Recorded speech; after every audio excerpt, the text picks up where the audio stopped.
When you led the North Carolina ACLU in the 1990s, you raised concerns about a bill establishing the state's sex offender registry, saying at the time the bill would, quote, make it even harder for people to reintegrate into society and start over, and could lead to vigilantism. Senator Burr's campaign says you want to, quote, protect sexual predators over victims. Your response?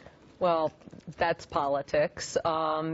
The fact is that I voted 18 times to strengthen and update the sex offender registry. I've always been for a sex offender registry, and the sponsor of the sex offender registry bill said that I helped him draft it. You've seen him on TV.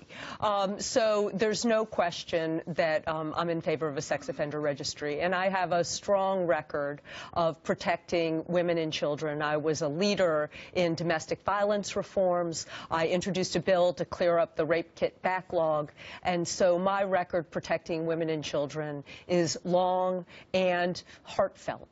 Now, Senator Burr, on the other hand, voted against reauthorizing the Violence Against Women Act, and he voted against a bill that would have funded the sex offender registry. And I'll put my record of protecting women and children up against his any day of the week. But didn't you say that this bill would make it even harder for people to reintegrate into society and start over, and could lead to vigilance? I mean, that's what you were opposed to this bill when it passed. When this bill was being considered, like a good lobbyist, lawyer, legislator, you have to look at the implications of a bill. Ultimately, the bill is working. The law is working. Like I said, I voted 18 times to strengthen and update it. And raising issues isn't the same thing as opposing a bill. Mr. Burr. Jonathan, the reason this is difficult for my opponent is because she was the lead lobbyist for the ACLU.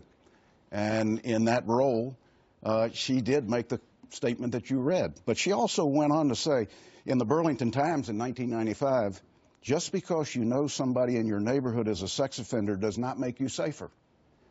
And then she went on in 1997 to say it will have an unintended consequence and it won't protect your child. Let me just say this. The one thing that we need is transparency. Government's not going to protect your children. It's going to be parents and the community. And when there's a sex offender in the neighborhood, we have an obligation to share that with neighbors, with the school, with local officials. I believe that North Carolina understands that she's been opposed to this because her words and her actions don't support her claims.